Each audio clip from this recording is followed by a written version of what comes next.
6 વર્ષની એજમાંથી ક્રિકેટની શરૂઆત કરી હતી. પપ્પાએ એક સ્વપ્ન જોયું હતું કે મારો છોકરો ક્રિકેટર બને, તો ત્યાંથી મારી એક શરૂઆત થઈ જાય. જી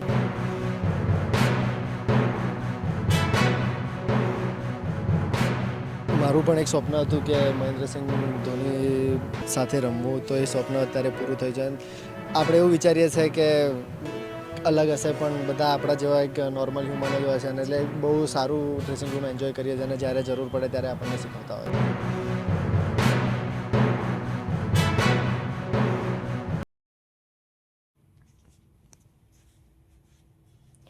ચેન્નઈ સુપર કિંગ્સના પ્લેયર અને બનાસકાંઠાના ગૌરવ ઉર્વિલ પટેલ સાથે ખાસ સંવાદ થયો હતો ટુડે ન્યૂઝ ચેનલ પર. આજે ખાસ સંવાદ કરવામાં આવ્યો હતો આઈપીએલના અનુભવો, ક્રિકેટની સફર અને યુવા ખેલાડીઓને પ્રેરણા કઈ રીતે મળે તે અંગેની વાતચીત. માત્ર જુઓ ટુડે ન્યૂઝ પર. શું ધાર્મિક સંસ્કાર અને ગામડાની માટીમાંથી મેદાન સુધી પહોંચવા પાછળ શું છે કારણ?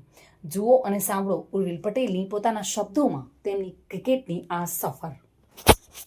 આજે વિશેષ વાત એ છે, એટલે ખાસ મહત્વ એ છે કે બનાસકાંઠા જિલ્લાનું ગૌરવ ઉર્વિલ પટેલ કે જેમને સમગ્ર ભારતના યુવા પણ ઓળખે છે, એટલે કે એમનું આજે સ્વાગત છે ટુડે ન્યૂઝમાં. આપનું સ્વાગત છે.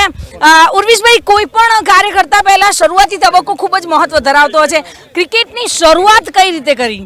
હું 6 વર્ષની એજમાંથી ક્રિકેટની શરૂઆત કરી હતી. પપ્પાએ એક સ્વપ્ન જોયું હતું કે મારો છોકરો ક્રિકેટર બને, તો ત્યાંથી મારી એક શરૂઆત થઈ જાય. જી પરિવારનું ખૂબ જ મહત્વ હોય છે કોઈ પણ કાર્યના અંદર, તો પરિવારનો કેવો સપોર્ટ રહ્યો? યસ, ઓબ્વિયસલી કે એક સારા સ્ટેજ પર રમવું છે, તો મતલબ આપણા ઇન્ડિયામાં જો સ્પોર્ટ્સની લાઈફમાં આગળ વધવું હોય તો અત્યારે કેવું છે કે ભણવામાં વધારે ધ્યાન આપતા હોય, પણ મારા પેરેન્ટ્સે મને પહેલેથી જ એવું કીધું છે કે આપણે ભણવા પર વધારે ધ્યાન નહીં આપવું, તું ક્રિકેટ રમતો.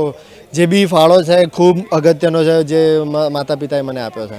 જી, ખાસ કરીને આપ કહી શકું કે જ્યારે ભારતના એવા મહાન જે ક્રિકેટરો કહી શકાય તેમની સાથે આપ જોડાઓ છો, કેવી ગોસિપ કરતા હો છો, ગ્રાઉન્ડ ઉપર હોય છો, પછી જ્યારે અમુક એવી યાદો હોય છે કે એમની સાથે તમારી જોડાયેલી હોય છે, જ્યારે કહી શકાય કે મહેન્દ્રસિંહ ધોની હોય છે, વિરાટ કોહલી હોય છે, તેમની સાથે તમે જ્યારે ગ્રાઉન્ડ પર રમતા હોય છે, કેવો અનુભવ થતો હોય છે? યસ, મારું પણ એક સ્વપ્ન હતું કે મહેન્દ્રસિંહ ધોની સાથે રમવું, તો એ સ્વપ્ન અત્યારે પૂરું થઈ જાય.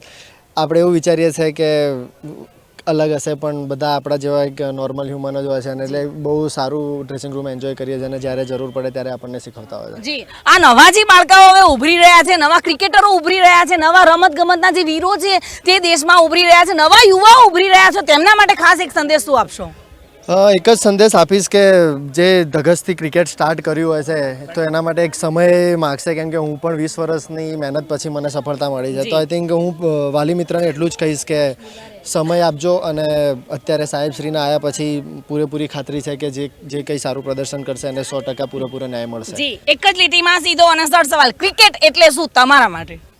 ક્રિકેટ એટલે અત્યારે ઇન્ડિયામાં જોવા જઈએ તો અલગ તહેવાર છે, જે પ્યાર મળી રહ્યો છે મને, તો જે કંઈ બી છે ક્રિકેટ માટે જ છે. તો આઈ થિંક ક્રિકેટને 100% આપશો તો ક્રિકેટ તમને બહુ બધું સામે રિટર્ન આપશે.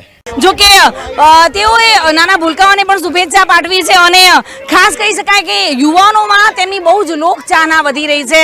આજે તેઓ એક સર કરી રહ્યા છે ક્રિકેટ જગતમાં, અને તમામને ખૂબ ખૂબ શુભકામનાઓ પાઠવી અને અહીંયાથી જઈ રહ્યા છે. એના પર ટુડે ન્યૂઝ ગુજરાતી.